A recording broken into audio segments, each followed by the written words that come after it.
This is a review of a Raspberry Pi Microscope using the HQ high quality camera from Raspberry Pi and a HiYear microscope lens and mount which I bought from Pimoroni. Pimoroni seems to be the only supplier I can find that's actually selling these other than going direct to HiYear, which is a Chinese company, but it looks like they're a company that does professional quality microscopes. The microscope and the stand costs about £55, but you also need the Raspberry Pi high quality camera and a Raspberry Pi, obviously. Pimoroni do offer international shipping.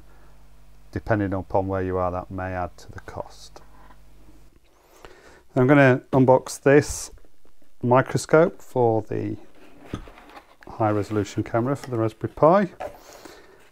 If you don't want to watch this, then you can skip. As with a lot of my videos, I've included chapters and you can look on the timeline and skip forward, or look in the description for details of the time to skip to.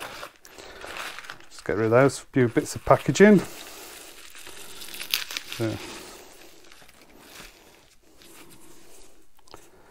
So it seems to be reasonably well packaged. So this is the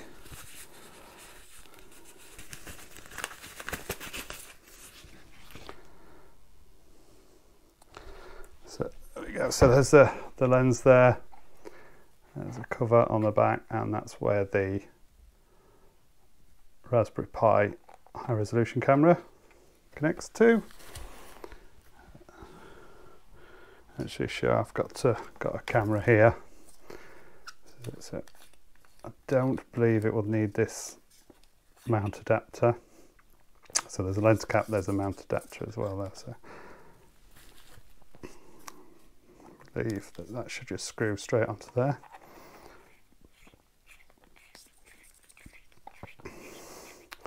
And this is quite weighty.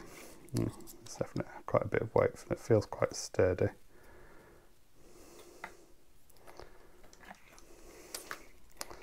I'll just leave that off for now while I unbox the rest of it.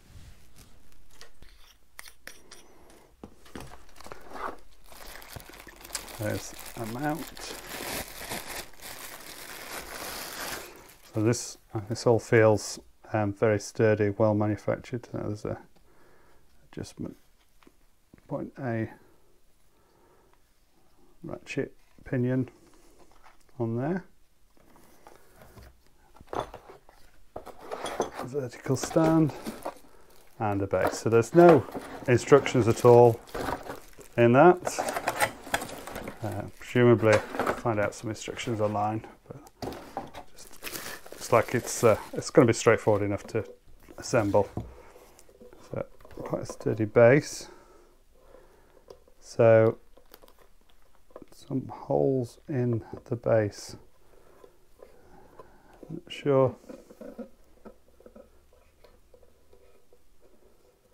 whether they're pre-drilled for anything, so that you can put, say, the Raspberry Pi in there. I'm not sure.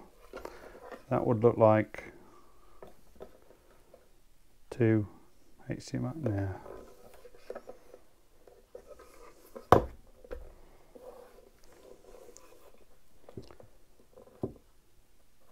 Not quite sure, but let's have a look.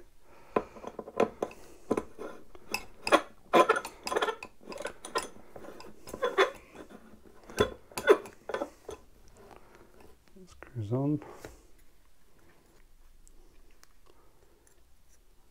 Now I think I need to check the instructions to find out which way around this goes. Whether it goes that way or that way. I'm guessing maybe that way. And then with a maybe not. And it looks like it's adjustable height there, as well as the grip on there, and then there's a little bit of adjustment in that for the focusing. All in all, no instructions with it. Feels quite sturdy.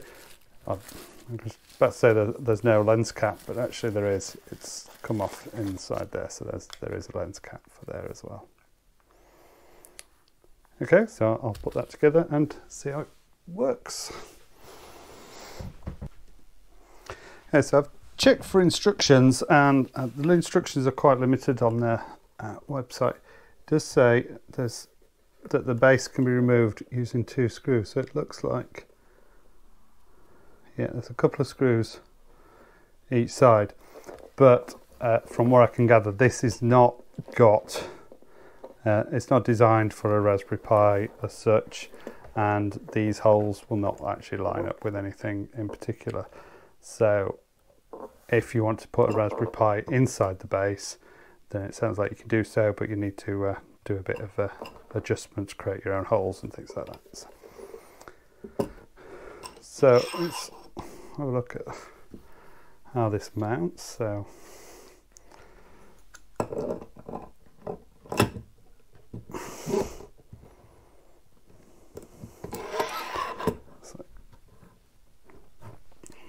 quite a long shaft, and then the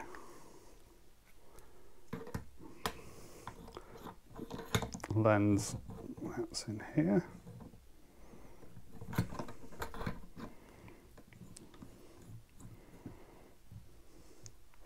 All feels quite sturdy.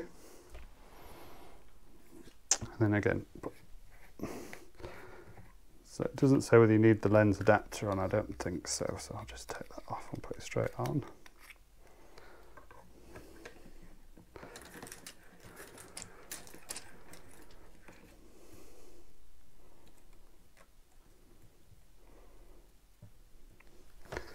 Then it's a case of connecting it up to the Raspberry Pi and having a go.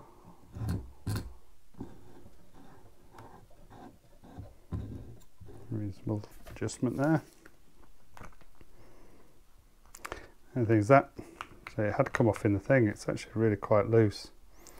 The only thing that doesn't feel quite right. The rest of it seems to be quite good build quality.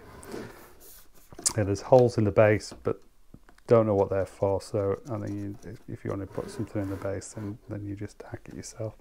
Probably need a longer lead on this, so you can get, I've certainly got somewhere a much longer cable, so I don't intend permanently putting a Raspberry Pi. I'll probably have the Raspberry Pi alongside it and just connect it as needed. I've connected the microscope with the high quality camera to Raspberry Pi, and I've got my Nexdock 2 here as the screen. As you can see, I've got rather a long camera cable here. Unfortunately, the one that comes with the camera standard is nowhere near long enough to put the Raspberry Pi any distance from the microscope. However, the next size I had was, I don't know, a couple of meters long or something like that. Really, probably about 50 centimeters would give you enough to go to a Raspberry Pi sat next to it. It's all connected up, literally it's just the one cable from there to there. You need to enable that using the Raspberry Pi configuration tool, just enable the camera as you normally would for the camera. But no additional software. I'm just going to use the Raspberry Still, which is the still photo utility provided for the Raspberry Pi. And we're going to have a look at a few things and see how it works. First of all, I'll set Raspberry Still here. So I've got the -K option, which is to wait for a key press. You hit enter to take a snapshot, and then X and enter to exit, and then just giving it a file name. I've just called this image 1. First thing to do, remove the lens clamp, and then it's completely black. I'm just going to put a white sheet of paper here just so we can see it. So yeah, we can see there's definitely something in from the camera. Bear in mind, I've got a very bright light on my video camera here, which is required. If I oh, in fact I'll turn that off in a bit once I've got something we can show you how much light is needed. So I just thought I'd take a look at these. There's a couple of integrated circuits on here. As you can see, I think it's too high up at the moment, so I'm going to move it. So there's a collet here that we can move down, and then there's a screw at the back of that. So any major adjustments need to be done initially using that, and then you have got a little bit of play here that you can use for focusing, and you've got focus on there. So if I turn these the other way around, we should be able to read values on here. So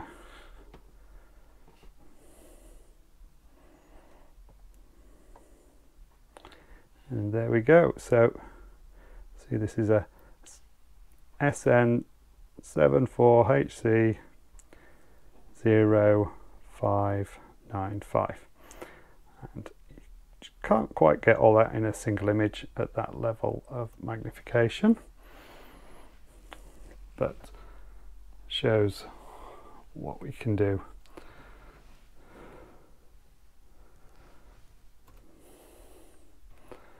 So I'll just do another image. So you could create a script that could make this a bit easier to do using Python. What I'm going to do is just drop the brightness on my light here. You see that with this off, so I've just got the normal house lights on, can't see anything at all, and then there's my lowest level of my camera light. You can only just see it, and then this does go quite bright, and that's much better. So if you're not using a camera light, presumably you won't normally be using a camera, you will need some kind of bright light shining pretty much directly onto the microscope to be able to see anything. It might be worth looking at some kind of NeoPixel ring or something mounted here. They can just shine a light across that so that you could have it as a permanent solution. There we go. So we can zoom out.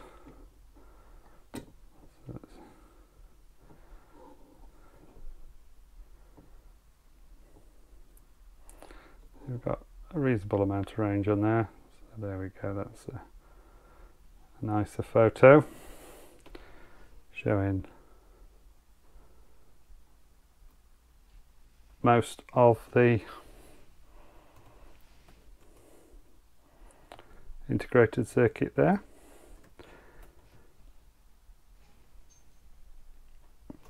I just thought it'd be interesting just to take a look at something else. So I've got a Arduino here, and as you can see, this has got lots of surface mount chips. This is the Uno Wi-Fi, so it's a Wi-Fi on board. So it'd be quite interesting to see how well you can see those, and particularly the soldering on them. So let's put that underneath and have a look at these. There's a couple of chips here.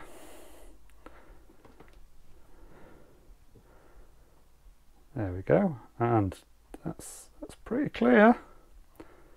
I turn it around so that they're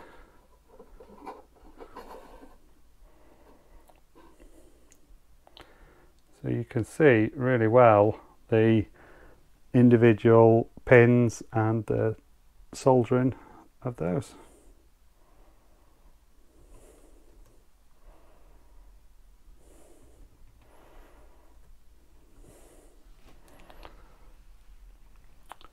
So it depends what you want to use it for.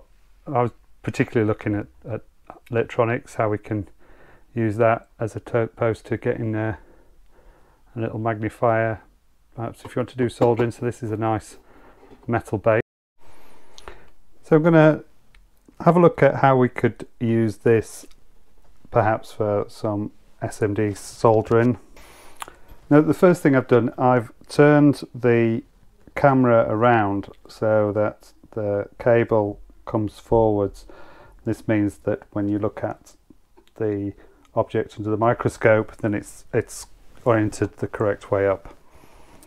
In this case, I've got the Arduino Uno Wi-Fi here, So you can see this is the Atmel Mega 32.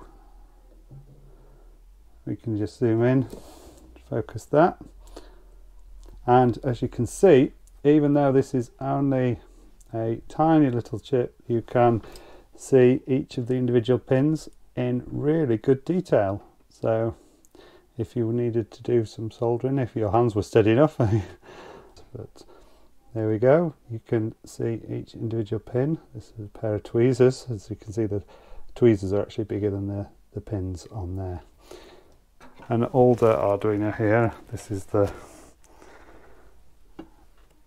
Demilanove, which is a AT Mega 328P. You can see it on there.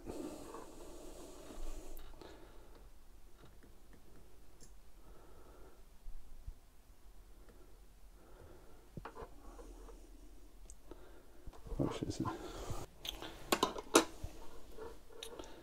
Look at that. It's very faint on here, and the contrast isn't huge. Atmel. No, I think the contrast is just a little bit low to be able to read that. Maybe if I had a better light or something, but this is drop.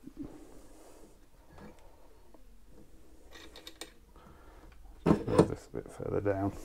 So we're going to zoom in a lot further on here. So there we go.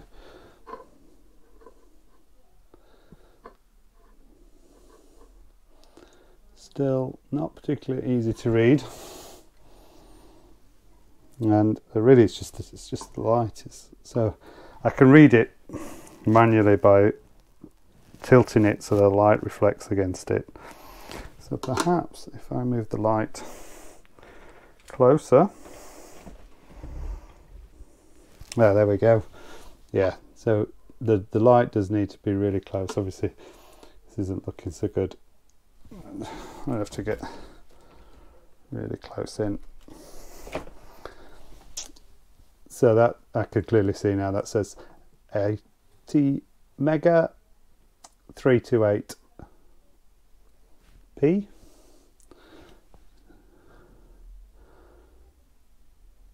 we go, yeah.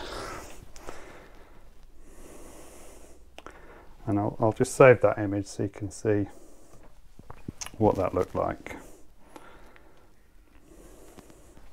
And so those devices on the Uno Wi-Fi, they're going to be too small for you to hand solder, but these are SMD devices here. Potentially you could focus on those, and if you needed to pick and place them,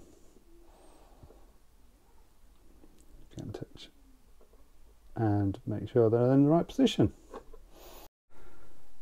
So just use this shot just to show you actually the optimal brightness. So when I was looking at the Arduino before, you could hardly read the writing on it, and if I put a bright light here, so this is the light I've actually been using, which I've just placed right at the back of the stand, shining on it, then it is very easy to see the writing on all components. Certainly a lot clearer. So I will include some of these photos as well so you can see just what sort of quality you should be looking at. And here's another shot just showing the same light. I've put it at the side this time because the USB connector here was shadowing here, so now if I put it here I can see the light on here. So I mean, really you need to be looking at positioning your light very close to the item you're looking at. Quite a nice little camera. It's fairly sturdy. There's a bit of weight behind it to keep it sturdy, but not overly weighty. You need a reasonable amount of space for it. and do remember to get a longer cable if you're wanting to use that with a Pi sat on the desktop. Other than that, quite happy. That's very nice.